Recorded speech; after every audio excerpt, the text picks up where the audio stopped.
Hello everyone, welcome to inspire classes. तो finally CBSE का revise syllabus आ चुका है for the session of 2021 and 22। तो इस पर्टिकुलर लेक्चर में हम लोग डिस्कस करेंगे कि क्लास 10th के लिए साइंस का क्या सिलेबस अपडेट होके आया है। अगर मैं बात करूं लास्ट सेशन में 2020-21 के लिए जिस तरह से डिफरेंट सब्जेक्ट में सिलेबस का रिडक्शन हुआ था, that means up to 30% CBSE ने बोला था कि हमने सिलेबस को रिड्यूस किया है। ये अप टू 30% डिफरेंट सब्जेक्ट के अकॉर्डिंग था। किसी में 30% का रिडक्शन था, किसी सब्जेक्ट में 25 का था, किसी में 20% का भी था। ठीक है, तो सिलेबस बिल्कुल लास्ट ईयर के जैसा ही है, बस फ़र्क इतना है कि उन्होंने इस बार सिलेबस को टर्म 1 में और टर्म 2 में डिवाइड कर दिया है। तो इस लेक्चर में मैं आपको पूरा डिटेल में समझा दूंगा कि किस तरह से टर्म 1 में कौन कौन से चैप्टर रखे गए हैं, टर्म 2 में कौन से चैप्टर्स आएंगे, क्या चीज़ कम्प्लीटली रिमूव की गई है कि देयर आर सर्टेन चैप्टर्स जिनको पूरी तरह से हटा दिया गया है, जैसा लास्ट सेशन में भी किया गया था। और उसके बाद हम लोगों को किस तरह से अपनी स्ट्रैटेजी बनानी है, किन बातों का ध्यान रखना है, कौन से काम करने हैं और कौन सी चीज़ नहीं करनी है। ठीक है ना, तो स्टार्ट करते हैं। साइंस के सिलेबस में क्या क्या रिडक्शन हुआ है एक एक करके मैं आपको समझाता हूँ। तो सबसे पहले बात करेंगे कि टर्म 1 के सिलेबस में क्या क्या चेंजेस हुए हैं, क्या चीज़ टर्म 1 में आएगी। टर्म 1 कब आपका होगा, तो आंसर है कि नवंबर के एंड में होगा, है ना। हो सकता है कि नियरली ये 20 नवंबर के आसपास से स्टार्ट हो जाए, 15 नवंबर के आसपास से स्टार्ट हो जाए। मतलब मान के चलिए कि हाफ ऑफ द नवंबर के बाद से आपकी टर्म 1 के एग्ज़ाम होंगे। टर्म 1 किस तरह का होगा, जैसा कि सीबीएसई ने बताया कि एमसीक्यू बेस्ड पेपर होने वाला है टर्म 1 में। इस एमसीक्यू में डिफरेंट वैरायटी के क्वेश्चन पूछे जा सकते हैं। एक तो सिंपल एक क्वेश्चन मेरे को दे दिया लिख के, उस क्वेश्चन के मेरे पास 4 ऑप्शंस दे दिए गए हैं। उन 4 ऑप्शंस में से मेरे को एक ऑप्शन चूज़ करना है, तो एक तो वो फॉर्मेट हो गया जो सिंपल एमसीक्यू में होता ही है। हो सकता है कुछ क्वेश्चन उसमें ऐसे भी ऐड हों जहाँ पे एक क्वेश्चन में तुम लोगों को एक स्टेटमेंट दिया जाए और उसमें एक 1 वर्ड के लिए कुछ स्पेस वो छोड़ दें और फिर तुमसे 4 ऑप्शन पूछे जाएं कि इन चारों में से कौन सा ऑप्शन यहाँ पे फिट होगा। मतलब 1 वर्ड टाइप के क्वेश्चन, जो फिलअप टाइप के क्वेश्चन भी बनाए जा सकते हैं। इसके अलावा ऐसा भी हो सकता है कि तुम्हें एक पैराग्राफ बना के दे दें, एक सिचुएशन बना के दे दें, उस सिचुएशन के बिहाफ पे तुम्हें 3-4 क्वेश्चन पूछ लिए जाएं। ध्यान रखना, ये जो 3-4 क्वेश्चन पूछे जाएंगे, each question will be like MCQ type, यानी हर क्वेश्चन के 4 ऑप्शन होंगे। बट ये चारों के चारों क्वेश्चन या 5 के 5 क्वेश्चन जितने भी होंगे वो इस पैराग्राफ से कनेक्टेड होंगे। तो इस तरह से ओवरऑल जो भी क्वेश्चन पूछे जाएंगे वो सारे के सारे क्वेश्चन में सबका एक सिंगल आंसर होगा। मतलब जो OMR शीट आपको मिलेगी वहाँ पे वही क्वेश्चन 1, 2, 3, 4 इन सब के आगे 4-4 गोले भरे हुए होंगे, है ना। सबके आगे 4-4 गोले होंगे और वही ऊपर ABCD या 1 2 3 4 जैसे भी है वो लिखा होगा। आपको उसी के अकॉर्डिंग करेक्ट ऑप्शन को फिल करना है अपनी OMR शीट के अंदर। ठीक है, कितने क्वेश्चंस आएंगे ये अभी तक डिक्लेयर नहीं किया है सीबीएसई ने, बट हाँ टोटल पेपर की जो लेंथ है वो 1.5 आवर की होने वाली है। ये बात हमें पहले भी पता लग गई थी, इसको आप 90 मिनट्स भी बोल सकते हो। तो आपका टर्म 1 का एग्ज़ाम इतने टाइम का होगा। स्कूल में ही होगा एग्ज़ाम, बाहर से एक्सटर्नल इन्विजिलेटर आएंगे जैसे प्रैक्टिकल एग्जाम में आया करते थे। ठीक है, क्वेश्चन पेपर कहाँ से बन के आएगा, तो इसका क्वेश्चन पेपर सीबीएसई सेट करेगा, सीबीएसई की साइड से स्कूल्स को भेजे जाएंगे। ठीक है, तो अब सिलेबस की बात कर लेते हैं। सीबीएसई के अकॉर्डिंग जो उन्होंने टर्म 1 का सिलेबस डिवाइड किया है, मार्क्स का डिवीज़न आप देख लीजिए। सबसे पहले तो उन्होंने 3 यूनिट बोल दी हैं। अब इन 3 यूनिट में से जो ये फर्स्ट वाली यूनिट है, इसमें 3 चैप्टर रखे गए हैं, देखेंगे कौन कौन से हैं। ये है केमिस्ट्री वाली। ठीक है, this is the chemistry part, जो कितने मार्क्स का है, 16 मार्क्स का है। ठीक है, इसके अलावा फिर ये सेकेंड यूनिट जो है जिसमें चैप्टर 6 है, चैप्टर 6 आपका लाइफ प्रोसेस वाला है, यानी ये बायो वाला सेक्शन हो गया। तो ये अकेला चैप्टर कितने मार्क्स का पूछा जाएगा, 10 मार्क्स का। एक ह्यूज वेटेज है एक सिंगल चैप्टर का, क्योंकि बहुत बड़ा चैप्टर है ये। फिर बात आती है नेचुरल फिनोमिना, जिसमें चैप्टर 10 और 11 रखे गए हैं। ये फिजिक्स वाला पार्ट है, इसमें आपकी ऑप्टिक्स और ह्यूमन आई वाला सेक्शन इंक्लूड होगा। तो ये 14 मार्क्स की आएगी। मतलब टर्म 1 में 16 मार्क्स की आपकी केमिस्ट्री है। ठीक है, 10 मार्क्स की आपकी बायो है, 16 की केमिस्ट्री, 10 की बायो और 14 की फिजिक्स। इस तरह से अगर आप इनको ऐड करोगे तो टोटल 40 मार्क्स का आपका वो MCQ बेस्ड क्वेश्चन पेपर होगा 1.5 घंटे वाला। ठीक है, 40 मार्क्स का, प्लस उस एंटायर सेशन में, मतलब उस हाफ सेशन में टर्म 1 में जो भी आपके इंटरनल टेस्ट हुए हैं, जिस तरह की भी आपकी परफॉर्मेंस रही है, क्लासेस में अटेंडेंस किस तरह से है आपकी ऑनलाइन क्लासेस में, तो उसके बिहाफ पे 10 मार्क्स इंटरनल असेसमेंट के आपको स्कूल के टीचर ऐड करेंगे जो आपके सब्जेक्ट स्पेसिफिक टीचर हैं।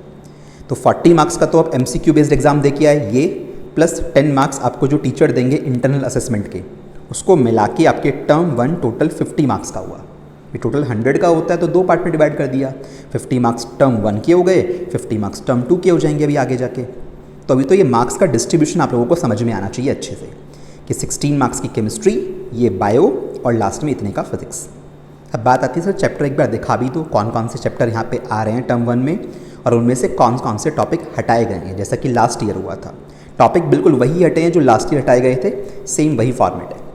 तो एक एक करके स्टार्ट करते हैं। सबसे पहले बात करते हैं कि फिजिक्स में क्या पढ़ना है हमें टर्म 1 के पॉइंट ऑफ व्यू से, ठीक है। तो बच्चों देखो, फिजिक्स में हमारे पास 2 स्पेसिफिक चैप्टर रह गए हैं, जिसमें से एक चैप्टर मैंने आपको यहाँ पे लिख के दिखाया है, ये वाला, यहाँ से लेके यहाँ तक का चैप्टर। इसको मैं ऑप्टिक्स बोलता हूँ, this part is called optics. अगर आप इसको NCERT में चेक करोगे तो ये चैप्टर का नाम कुछ ऐसे होगा, लाइट, रिफ्लेक्शन एंड रिफ्रैक्शन, ठीक है। इसको फिजिक्स में ऑप्टिक्स बोला जाता है।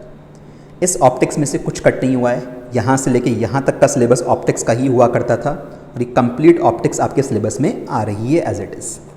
अच्छा, जो ये नीचे का सेक्शन है, इतना सेक्शन, ठीक है, देख लेना ध्यान से कहाँ पे कर्सर चल रहा है। ये नीचे का सेक्शन आपका था human I and colourful world के नाम से। अगर आप NCERT पिकअप करके देखोगे तो आपको एक चैप्टर नज़र आएगा वहाँ पे इंडेक्स में, human I and colourful world. तो ये complete syllabus human I and colourful world का था, बट इसमें से जो मैंने हाईलाइट कर रखा है पोर्शन, वो सेक्शन सिलेबस से हटा दिया गया है। मतलब अब हमें human I and colourful world वाले चैप्टर में से ह्यूमन आई की स्ट्रक्चर नहीं पढ़नी है, उसमें जो डिफेक्ट्स होते हैं और उनकी करेक्शन वो नहीं पढ़नी, आपको मिरर और लेंसेज के एप्लीकेशंस भी नहीं पढ़ने हैं, ठीक है। तो मतलब वो सेक्शन ह्यूमन आई से हटा दिया गया। तो ह्यूमन आई में जो बाकी का चैप्टर का सेक्शन बचा है ना, कलरफुल वर्ल्ड वाला, जिसकी स्टोरी प्रिज्म से स्टार्ट होती है, तो वो सेक्शन आ रहा है। मतलब ह्यूमन आई वाला चैप्टर कंप्लीटली रिमूव नहीं हुआ, हाफ पार्ट रिमूव हो गया है स्टार्टिंग वाला, उसके बाद वाला पार्ट आपको पढ़ाया जाएगा कंप्लीटली, ठीक है। तो कुल मिला के अगर मैं बोलूँ तो 2 चैप्टर हैं मेरे टर्म 1 में जो आएंगे। एक तो मेरी ऑप्टिक्स जो कि कंप्लीट है, इसमें से कुछ भी रिमूव नहीं हुआ है, प्लस मेरे पास नेक्स्ट वाला चैप्टर कौन सा, जो human I and colourful world के नाम से दिया हुआ होता है बुक में। इस चैप्टर में से कुछ चीज़ें हटा दी गई हैं, ह्यूमन आई वाला सेक्शन हटा दिया गया है, सिर्फ कलरफुल वर्ल्ड वाला सेक्शन जो कि नीचे के ये टॉपिक्स हैं ना, बस ये पढ़ने हैं आपको। जो मैंने हाईलाइट कर रखे हैं, दे हैज़ बीन रिमूव्ड, ये मैंने क्लियरली ऊपर लिखा हुआ है, ठीक है। तो बस यही सिलेबस है, इतने ही, यही 2 चैप्टर हैं जो आपके टर्म 1 में फिजिक्स में पूछे जाएंगे। यानी एक तरह से आखिरी वाले चैप्टर उन्होंने डाल दिए। स्टार्टिंग में स्कूल्स में इलेक्ट्रिसिटी, मैग्नेटिज्म, ये सब पढ़ाया जाता है, ये सब इन्होंने टर्म 2 में शिफ्ट कर दिया है, ये टर्म 1 में नहीं आएगा। तो आपको पहले इन चैप्टर्स को प्रिपेयर करना पड़ेगा। ये बात तो थी बच्चों फिजिक्स की। चलिए आगे मूव करते हैं। आई होप यहाँ तक क्लियर हुआ होगा आपको।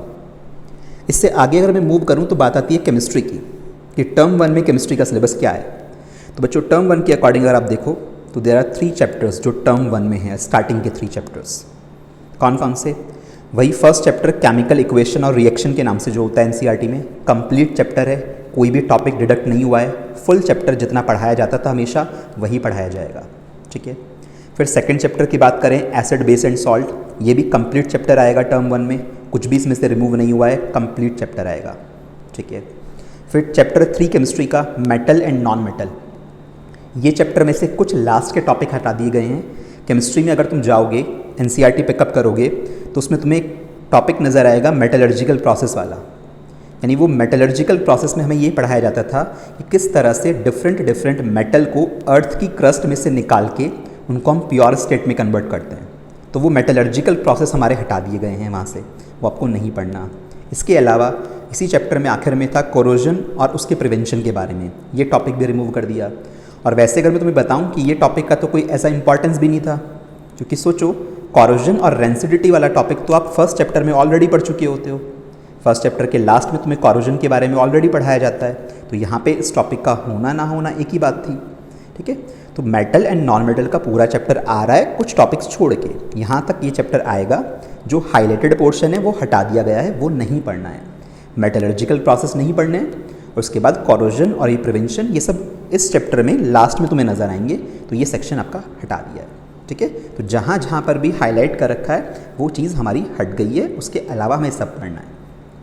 तो केमिस्ट्री की बात क्लियर हो गई। ये है सिलेबस जो तुम्हें फिलहाल नज़र आ रहा है। This is the syllabus of term 1 chemistry. First chapter, second chapter and third chapter में से कुछ टॉपिक रिमूव कर दिए गए हैं, बाकी पूरा चैप्टर है। इतनी बात क्लियर हो गई। ठीक है, अब इसके बाद हम लोग चलते हैं बायो की तरफ। बायो की अगर बात करें कि सर बायो में टर्म 1 में क्या आ रहा है, तो बायो में टर्म 1 में जैसा कि पहले बताया था सिर्फ एक ही चैप्टर आ रहा है। कौन सा? लाइफ प्रोसेस वाला। अब लाइफ प्रोसेस के सिलेबस में तो इन्होंने बहुत छोटी छोटी टर्म डिफाइन कर दी हैं, बस न्यूट्रिशन, रेस्पिरेशन, ट्रांसपोर्टेशन और एक्सक्रीशन। हमें अच्छे से पता है कि ये चारों टॉपिक हम लोगों को प्लांट्स में भी पढ़ने हैं, एनिमल्स में भी पढ़ने हैं, तो काफ़ी डिटेल में हो जाता है चैप्टर, बहुत बड़ा चैप्टर है अपने आप में। और ये अकेला चैप्टर आई थिंक दिखाया था मैंने तुम्हें 10 मार्क्स के आसपास आ रहा है। तो ये सिंगल चैप्टर है आपका जो आपका टर्म 1 में पूछा जाएगा। बायो में से बाकी कुछ और टर्म 1 में नहीं आ रहा। टेंशन मत लो, एंड तक आप आते आते आपको सारी बातें समझ में आ जाएंगी कि ओवरऑल समरी फॉर्मेट में क्या क्या बचा, क्या क्या कट हो गया। तो इतनी बात क्लियर है। फिजिक्स में, केमिस्ट्री में, बायोलॉजी में टर्म 1 की सिलेबस की बात मैंने आपको क्लैरिटी से बता दी। तो यहाँ तक हमारा टर्म 1 का सिलेबस फिनिश होता है, जो कि हमारा MCQ बेस्ड पैटर्न पे होना है। बात करें अब टर्म 2 के सिलेबस की, कि सर टर्म 1 तो चलो कंप्लीट हो गया, अब टर्म 2 जो कि हमारा सब्जेक्टिव एग्जाम होने वाला है। टर्म 2 में तो आपको कॉपी मिलेगी प्रॉपर, जैसे हमेशा कॉपी पे आप एग्ज़ाम करते हो। तो ये सब्जेक्टिव एग्जाम होगा, इसमें short answer type, long answer type, case study based, मतलब जो भी क्वेश्चंस होंगे वो रिटर्न वाले होंगे, आपको लिखने होंगे। 3 आवर्स की जगह ये एग्ज़ाम कितने आवर्स का होगा? 2 आवर्स का एग्ज़ाम होगा। 3 आवर्स स्क्रैप कर दिया गया है, अब 3 आवर्स का कोई एग्ज़ाम नहीं होगा, 2 घंटे का आपको पेपर देना पड़ेगा। और ये एग्ज़ाम कब होगा? तो ये एग्ज़ाम मार्च के एंड में, मतलब मार्च अप्रैल वाले रीजन में होगा। एग्जैक्ट डेट नहीं है, एग्जैक्ट डेट तो बाद में ही आती है, मार्च के एंड में और यू कैन से अप्रैल के स्टार्टिंग में। तो 15 मार्च के आसपास से स्टार्टिंग मान लो ये हो जाएंगे स्टार्ट। ठीक है, तो ये एग्ज़ाम कहाँ होंगे? जैसे टर्म 1 के एग्ज़ाम तो आपके स्कूल में ही होने हैं, बस बाहर से एक्सटर्नल इन्विजिलेटर आएंगे, एक्सटर्नल एग्जामिनर आएंगे, उनकी निगरानी में होगा एग्ज़ाम। बट टर्म 2 के एग्ज़ाम के लिए सेंटर पड़ेगा बाहर प्रॉपर वे में, जैसे सेंटर जाया करते हैं ना बोर्ड के, तो ऐसे ही सेंटर जाएगा और वहाँ पे आपको जाके एग्ज़ाम देने होंगे। ठीक है, टर्म 2 के बारे में बेसिक ओवरव्यू पता लग गया। अब बात करते हैं सिलेबस की। तो ये रहा टर्म 2 का मार्क्स डिवीज़न। टर्म 2 में अगर बात करें फिर से ये सेक्शन हमारा कौन सा है? This is the part of chemistry. ये केमिस्ट्री वाला पार्ट है जो आपका 10 मार्क्स का है यहाँ पे। इसके बाद बात करें वर्ल्ड ऑफ लिविंग, ये बायो वाला पार्ट है, ये भी बायो वाला पार्ट है। और ये लास्ट में नेचुरल रिसोर्स, ये भी बायो वाला पार्ट है। तो ये 13 मार्क्स का तो आपका ये है और 5 मार्क्स का आपका नेचुरल रिसोर्स है। इफेक्ट ऑफ करंट यानी ये फिजिक्स वाला सेक्शन हुआ, ये आपका 12 मार्क्स का आएगा। मतलब ओवरऑल मार्किंग स्कीम के हिसाब से इनको अगर ऐड करोगे तो 40 मार्क्स हो जाते हैं फिर से टर्म 2 के। और फिर वही 10 मार्क्स आपको इंटरनल असेसमेंट के मिलेंगे। टर्म 1 होने के बाद जो टर्म 2 स्टार्ट हुआ, मतलब नवंबर में एग्ज़ाम जब आपके हो जाएंगे, नवंबर दिसंबर के मिड में, तो उसके बाद जब आपका टर्म 2 स्टार्ट होगा तो उस टाइम में आपकी क्या अटेंडेंस रहती है, किस तरह का परफॉर्मेंस रहता है, तो उस टर्म के अकॉर्डिंग जज किया जाएगा आपको। और इंटरनल असेसमेंट 10 मार्क्स का होगा, उसके अकॉर्डिंग आपको 10 में से मार्क्स दिए जाएंगे। तो टोटल ये भी कितना हो गया? 50। 40 का तो आप पेपर दे के आओगे और 10 आपको स्कूल के टीचर्स देंगे आपकी परफॉर्मेंस के बेस्ड पे। इतनी बात क्लियर हो गई। अब ये जो सिलेबस है इसको अलग अलग करके देखते हैं कि कैसे कैसे कौन से चैप्टर्स यहाँ पे हैं। सबसे पहले बात करते हैं कि फिजिक्स के सिलेबस की, कि फिजिक्स में कौन सी चीज़ हमारी है टर्म 2 में जो आनी है। टर्म 1 में तो हमने देख लिया, ऑप्टिक्स और ह्यूमन आई वाला चैप्टर जो है वो टर्म 1 में आना है, और उसमें से क्या कट हुआ है वो मैंने तुम्हें बता दिया। टर्म 2 के अंदर फिजिक्स में क्या आएगा? स्टार्टिंग के 2 चैप्टर्स, शुरुआत वाले जो पढ़ाए जाते हैं सभी स्कूल्स में, और इनमें से फिर से वही बात, हाईलाइटेड टॉपिक्स हटा दिए गए हैं। तो जो भी मैंने हाईलाइट कर रखा है वो सिलेबस में नहीं है।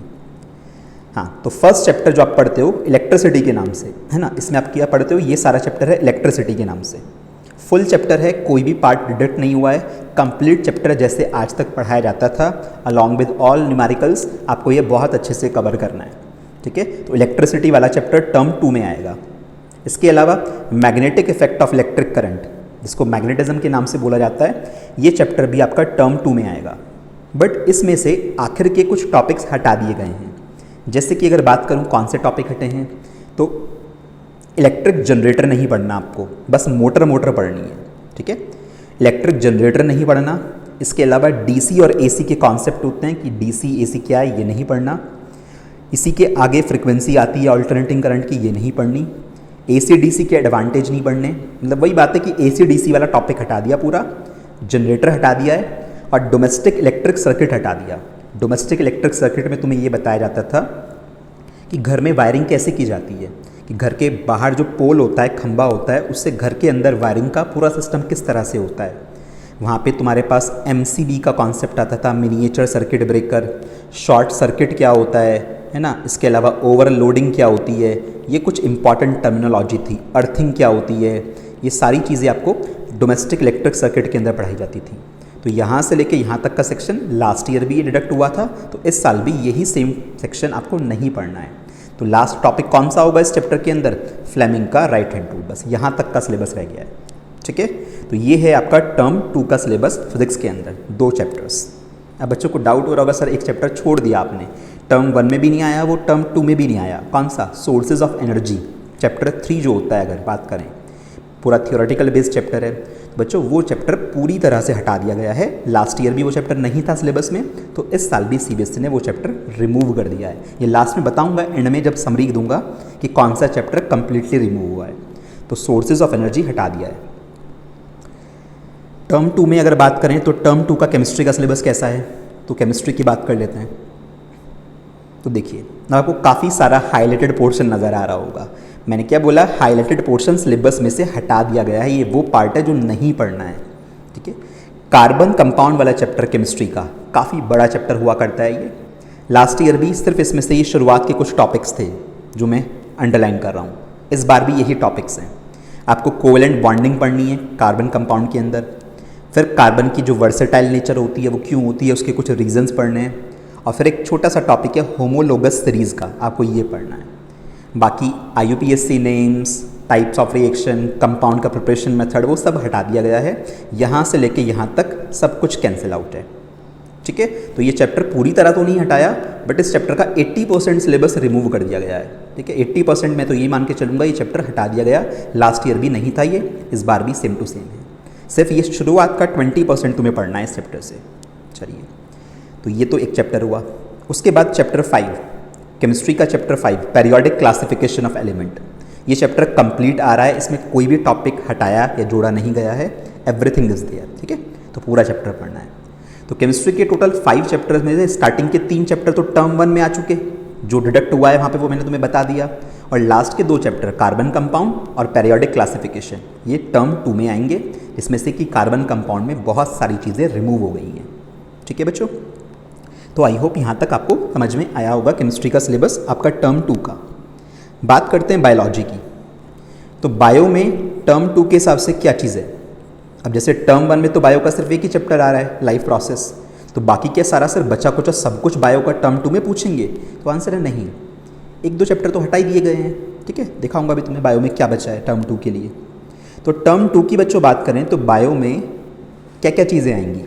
एक तो हमारे पास ये चैप्टर है रिप्रोडक्शन वाला, हाउ डू ऑर्गेनिज्म रिप्रोड्यूस, इसको रिप्रोडक्शन वाला चैप्टर बोलते हैं। तो रिप्रोडक्शन वाला चैप्टर काफ़ी इंपॉर्टेंट है। तो ये पूरा चैप्टर एज इट इज़ है, इसमें कोई भी चीज़ हटाई या ऐड की नहीं गई है। तो फुल चैप्टर आपको पढ़ना है, काफ़ी बड़ा चैप्टर है ये, तो डिटेल में आपको पढ़ाया जाएगा। इसके बाद हेरिडिटी एंड इवोल्यूशन। तो इस चैप्टर की अगर वे बात करें तो यहाँ पर भी मैंने एक टॉपिक को हाईलाइट कर रखा है, बेसिक कॉन्सेप्ट ऑफ इवोल्यूशन। तो हुआ ये है कि इस चैप्टर में हेरिडिटी वाला पोर्शन तो आना है, क्योंकि जितने भी टॉपिक हैं ये वाले, मेंडल के टॉपिक हुए, लॉज हुए, सेक्स डिटर्मिनेशन हुआ, तो ये सब कुछ हेरिडिटी के अंदर ही आ जाते हैं। इवोल्यूशन वाला जो सेक्शन है वो हटा दिया गया है। लास्ट ईयर भी इवोल्यूशन नहीं था, तो इस साल भी इवोल्यूशन हटा दिया गया है, क्योंकि मैंने इसको हाईलाइट कर रखा है। तो आपको इस चैप्टर में से हेरिडिटी का जितना कंटेंट है वो पढ़ना है, जहाँ से इवोल्यूशन स्टार्ट होता है वहाँ से आपको नहीं पढ़ना है, ठीक है। इतनी बातें क्लियर हो गई। क्या यही है? नहीं, अभी और भी है, अभी और भी चीज़ें हैं टर्म 2 में बायो के सिलेबस में। तो इन 2 चैप्टर में बात क्लियर हो गई, ठीक है। यहाँ पर भी आप देखो चैप्टर 2 मिसिंग है, कंट्रोल एंड कोऑर्डिनेशन। वो क्यों? क्योंकि कंट्रोल एंड कोऑर्डिनेशन रिमूव कर दिया गया, पूरा चैप्टर स्क्रैप हो गया है। लास्ट ईयर भी नहीं था, इस बार भी वो पूरा चैप्टर हटा दिया गया है। कंट्रोल एंड कोऑर्डिनेशन नहीं पढ़ना है। तो एक चैप्टर ये हुआ बायो में, एक ये हुआ, और क्या क्या है और देखें, और ये वाला है फिर अवर एनवायरनमेंट वाला चैप्टर। ये पूरा चैप्टर एज इट इज़ आ रहा है, इसमें कोई भी चीज़ हटाई नहीं गई है, तो ये फुल चैप्टर आपको पढ़ना है। एक तरह से बेसिक एनवायरनमेंट का चैप्टर है ये, तो ये भी आपको अपनी एनसीईआरटी में मिल जाएगा, तो ये चैप्टर भी हम पढ़ेंगे पूरा। उसके बाद बायो में एक और चैप्टर होता है, ये भी आपको मिलेगा एनसीईआरटी में, management of natural resources. Board ने ये बोला है कि ये चैप्टर जो है आपका ना तो टर्म 1 में पूछा जाएगा, ना ही ये टर्म 2 में पूछा जाएगा। ये सिर्फ और सिर्फ इंटरनल असेसमेंट के लिए स्कूल यूज़ कर सकते हैं। मतलब हो सकता है कि जो इंटरनल आपके टेस्ट वगैरह होते हैं उसमें इस चैप्टर से कुछ टॉपिक दे दें, या इसके ऊपर कोई प्रोजेक्ट फाइल बनवा ले कुछ टॉपिक दे के। मतलब ये स्कूल के टीचर के ऊपर डिपेंड करता है कि वो इस चैप्टर को कैसे एनालाइज करेगा। बोर्ड में टर्म 1 या टर्म 2 में इसमें से कुछ भी नहीं आएगा, ठीक है। तो एक तरह से इस चैप्टर को पढ़ाया जाएगा, पढ़ लेना अच्छे से, क्योंकि बहुत अच्छा सा एनवायरनमेंट का चैप्टर है, आपको पता होना चाहिए। बाकी बोर्ड एग्जाम में इवैल्यूएशन के पर्पज़ से इसको नहीं पूछा जाएगा, it just for internal assessment. और काफ़ी बार कई स्कूल्स इसको छोड़ देते हैं, मतलब ये स्कूल की चॉइस के ऊपर डाल दिया है कि आप पढ़ाना चाहें तो बच्चे को एक छोटा सा प्रैक्टिकल वर्क देके इसके ऊपर कुछ काम करवा सकते हैं। बाकी इसको as such question answer purpose से नहीं कराना है कि इसके ऊपर क्वेश्चन पूछे जाएंगे, ठीक है बच्चों। तो एक तरह से ये चैप्टर तो टर्म 1 में भी नहीं रहा और टर्म 2 में भी नहीं रहा। तो कितने चैप्टर रहे बायो में टर्म 2 के अंदर? रिप्रोडक्शन, हेरिडिटी एंड इवोल्यूशन, जिसमें से इवोल्यूशन नहीं पढ़ना, और अवर एनवायरनमेंट। ये 3 चैप्टर टर्म 2 के अंदर हैं, और ये सिर्फ इंटरनल असेसमेंट के अंदर आएगा, टर्म 1 टर्म 2 में नहीं आएगा। तो आई होप सारा सिलेबस आप लोगों को समझ में आ गया होगा कि किस तरह से टर्म 1 और टर्म 2 के सिलेबस को डिवाइड किया गया है ना। ये इस पर्टिकुलर जो भी मैं पढ़ा रहा हूँ आपको बता रहा हूँ, इसकी आपको PDF डिस्क्रिप्शन बॉक्स में मिल जाएगी। डिस्क्रिप्शन बॉक्स में जाना, वहाँ पे आपको लिंक मिल जाएगा, तो वहाँ से जाके आप ये पूरा as it is PDF download कर सकते हो, है ना। बाकी बात ये कि अपनी एनसीईआरटी में मार्क कर लेना कि कौन कौन से चैप्टर आपको पढ़ने हैं, कौन से नहीं पढ़ने हैं। टॉपिक आपके पास ये रहेंगे ही रहेंगे, सारे के सारे जो मैंने यहाँ पे हाईलाइट कर रखे हैं वो नहीं आएंगे एग्जाम में, ठीक है। बाकी आपको क्लासेस में पढ़ाया जाएगा। तो फाइनली बात करते हैं इन शॉर्ट कि आप हमें ये बता दो एट लास्ट में कि कौन कौन से चैप्टर कंप्लीटली रिमूव किए गए हैं और क्या क्या बचा है। भैया टोटल सिलेबस में जो 16 चैप्टर्स होते हैं, अगर आप एनसीईआरटी ओपन करके देखो तो 16 चैप्टर्स आपको नज़र आएंगे। तो उसमें से कौन कौन से कंप्लीटली रिमूव हुए हैं और कौन कौन से बचे हैं, चलो देखते हैं एक करके। देखो बच्चों, फिजिक्स के टोटल चैप्टर एक साथ लिखे हुए हैं आपकी ईजीनेस के लिए। ये 5 चैप्टर फिजिक्स के सिलेबस के होते हैं हमेशा। इनमें से सोर्सेज ऑफ एनर्जी को पूरी तरह से हटा दिया गया है, मैंने इस पर क्रॉस लगा दिया। सोर्सेज ऑफ एनर्जी नहीं पढ़ना है। बाकी स्टार्टिंग के 2 चैप्टर टर्म 2 में आएंगे, ध्यान रखना। ये शुरुआत के इन्होंने सेकेंड टर्म में डाल दिए हैं, तो स्टार्टिंग के 2 चैप्टर टर्म 2 में पूछे जाएंगे और लास्ट के 2 चैप्टर टर्म 1 में आएंगे। तो इन्हें पहले अब इन्हें पढ़ना पड़ेगा, समझ में आ रही है बात। और इसमें से भी तुम्हें पता है ह्यूमन आई वाला सेक्शन हटा दिया है, सिर्फ कलरफुल वर्ल्ड वाला सेक्शन बचा है थोड़ा सा, ठीक है। फिजिक्स में तो ये बात क्लियर हो गई। थोड़ी सी बात अगर आगे करें केमिस्ट्री की, तो केमिस्ट्री के अंदर कोई भी chapter as such completely remove नहीं हुआ है। पांचों के पांचों चैप्टर से कुछ ना कुछ ज़रूर आ रहा है, पूरी तरह से कोई चैप्टर नहीं हटाया उन्होंने। स्टार्टिंग के 3 चैप्टर की अगर बात करूँ, ये तीनों चैप्टर आपके टर्म 1 के एग्जाम में पूछे जाएंगे, जिनमें से मैंने तुम्हें दिखाया था कि मेटल्स और नॉन मेटल के चैप्टर में लास्ट में से कुछ टॉपिक कट किए गए हैं, तो वहाँ से जाके रेफ़र कर लेना। इसके अलावा अगर बात करें हम लोग नेक्स्ट 2 चैप्टर्स, तो यहाँ पे केमिस्ट्री के जो हमारे नेक्स्ट 2 चैप्टर हैं, कार्बन एंड इट्स कंपाउंड और पेरियोडिक क्लासिफिकेशन, तो ये दोनों के दोनों चैप्टर्स जो मेरे हैं ये टर्म 2 में पूछे जाएंगे, ठीक है। तो टर्म 2 में इन दोनों चैप्टर से आपके पूछा जाएगा, जहाँ पे कि कार्बन एंड इट्स कंपाउंड में से काफ़ी बड़ा पोर्शन डिडक्ट किया गया है, वो सारी चीज़ें नहीं आएंगी। सिलेबस आपको दिखाया है मैंने। तो केमिस्ट्री में से कोई कंप्लीट चैप्टर रिमूव नहीं हुआ, कुछ चैप्टर्स में से थोड़े थोड़े टॉपिक्स हटाए गए हैं, ठीक। इसके बाद बात करते हैं बायो की। तो अगर बायो की बात करें तो बायो सबसे वास्ट होती है, टोटल 6 चैप्टर बायो में होते हैं। तो इन टोटल 6 चैप्टर में से control and coordination completely scrap कर दिया गया है, ये नहीं आएगा। ना तो इंटरनल असेसमेंट में आगे पूछा जाएगा, ना ही ये टर्म 1 में, ना ही टर्म 2 में, ये पूरी तरह से हट गया। अच्छा, थोड़ी सी अगर और छोटे छोटे पॉइंट्स की अगर मैं बात करूँ, तो इसमें से लाइफ प्रोसेस वाला जो फर्स्ट चैप्टर मेरा था, तो लाइफ प्रोसेस वाला चैप्टर टर्म 1 के अंदर आ रहा है। एक अकेला चैप्टर है जो टर्म 1 में पूछा जाएगा। सेकेंड चैप्टर रिमूव हो ही चुका। बाकी के next 3 chapters, reproduction, heredity and evolution और अवर एनवायरनमेंट, ये तीनों चैप्टर टर्म 2 के अंदर आएंगे, ठीक है।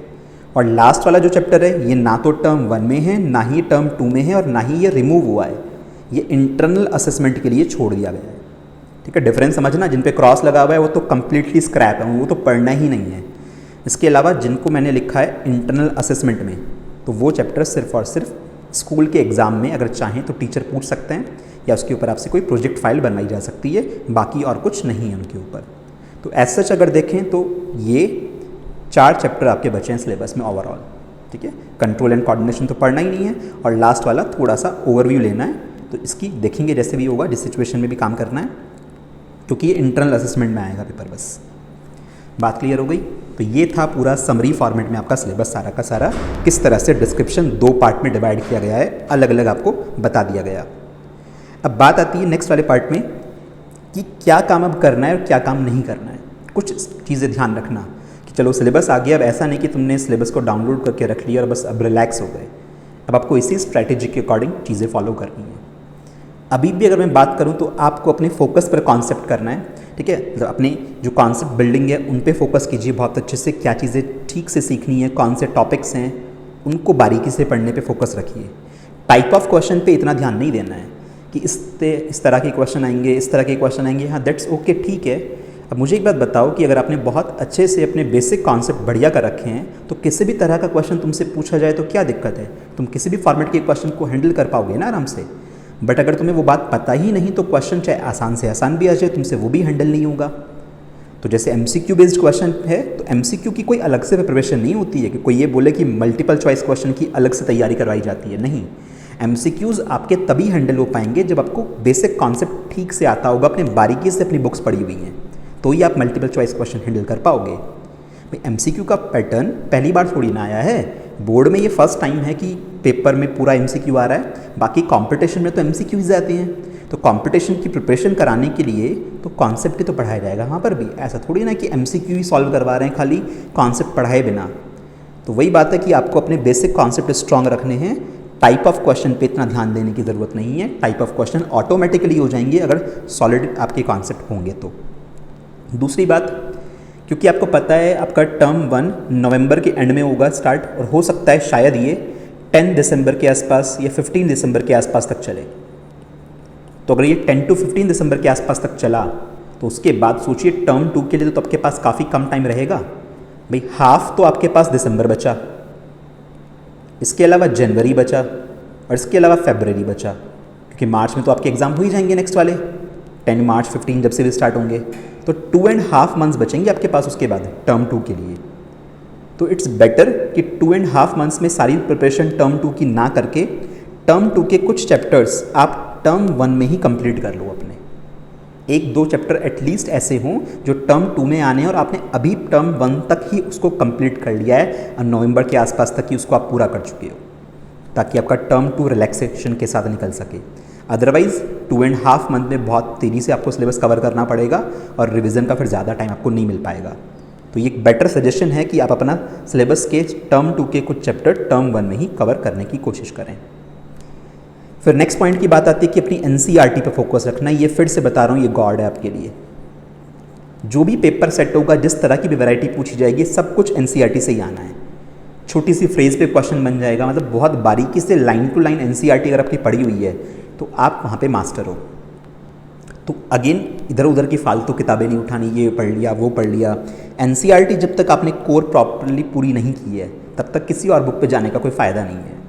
दूसरी बात, multiple choice question authentic book से सॉल्व कीजिए अगर आपको करने हैं। उसके लिए बहुत अच्छी बुक है NCERT एग्जाम्पलर। तो एग्जाम्पलर के अंदर जो मल्टीपल चॉइस क्वेश्चन दिए हुए हैं वो बहुत बढ़िया क्वालिटी के हैं, तो उनसे आपका कॉन्सेप्ट बिल्ड होगा। ऐसा नहीं है कि NCERT एग्जाम्पलर के question as it is exam में आएंगे, एज इट इज़ तो आना ही नहीं क्वेश्चन तो नया ही बनेगा। तो उससे आपकी कॉन्सेप्ट बिल्डिंग होगी कि जो आपने पढ़ा है वो किस तरह से क्वेश्चन में अप्लाई हो रहा है। तो एग्जाम्पलर के MCQ बहुत अच्छे हैं। फिर बात आती है बोर्ड लेवल MCQs में और कंपटीशन लेवल MCQs में कंफ्यूज मत होना। जैसे 10th क्लास में NTSC का एग्ज़ाम होता है, थोड़ा कॉम्पिटिटिव लेवल का एग्ज़ाम है ये, और बोर्ड लेवल नॉर्मल। यहाँ पे भी मल्टीपल चॉइस क्वेश्चन आते हैं, अब यहाँ भी मल्टीपल चॉइस क्वेश्चन आएंगे। तो ऐसा मत करना कि आप NTSC लेवल के क्वेश्चन सॉल्व करने की कोशिश कर रहे हो और वहाँ पे दुखी हो रहे हो कि ये तो क्वेश्चन बड़े टफ है, मुझसे सॉल्व नहीं हो रहे। भाई कॉम्पिटिटिव लेवल के MCQ का लेवल अच्छा होता है, ज़्यादा होता है। बोर्ड के लेवल के MCQs इतने हाई लेवल के नहीं पूछे जाएंगे। तो ऐसा ना हो कि मल्टीपल चॉइस क्वेश्चन प्रैक्टिस करने के चक्कर में आप कोई भी बुक सॉल्व कर रहे हो रैंडमली। आप NTSC की बुक ले आप उसे सॉल्व कर रहे हो, जबकि आपको NTSC का पेपर ही नहीं देना, आपको बोर्ड का पेपर देना है। और आप परेशान हुए जा रहे हो कि इसमें MCQ का लेवल तो बहुत अजीब सा है। तो इसलिए मल्टीपल चॉइस क्वेश्चन की प्रैक्टिस एक स्टैंडर्ड ऑथेंटिक बुक से कीजिए।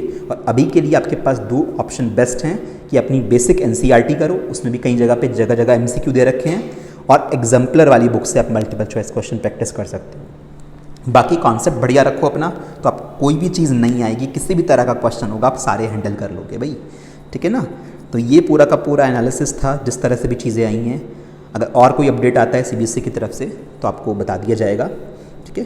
तब तक के लिए अपनी प्रैक्टिस अच्छे से करते रहें। जो चीज़ें पढ़ रहे हो अब उसी के अकॉर्डिंग आप लोग को एनालाइज करना है। पहले टर्म 1 का सिलेबस पूरा करो अच्छे से, और उसके बाद जैसे टर्म 1 का पूरा हो जाए 1-2 चैप्टर टर्म 2 के भी अभी पढ़ लो पहले ही, ताकि बाद में कोई इशू ना हो, ठीक है। किसी भी सब्जेक्ट में टर्म 2 में फिजिक्स, केमिस्ट्री या बायोलॉजी में से एटलीस्ट एक तो चीज़ ऐसी हो कि मैंने अभी पहले ही पूरे कर ली, मैंने टर्म 2 की फिजिक्स पूरी कर ली है, या मैंने टर्म 2 की केमिस्ट्री या बायोलॉजी पहले कर रखी है।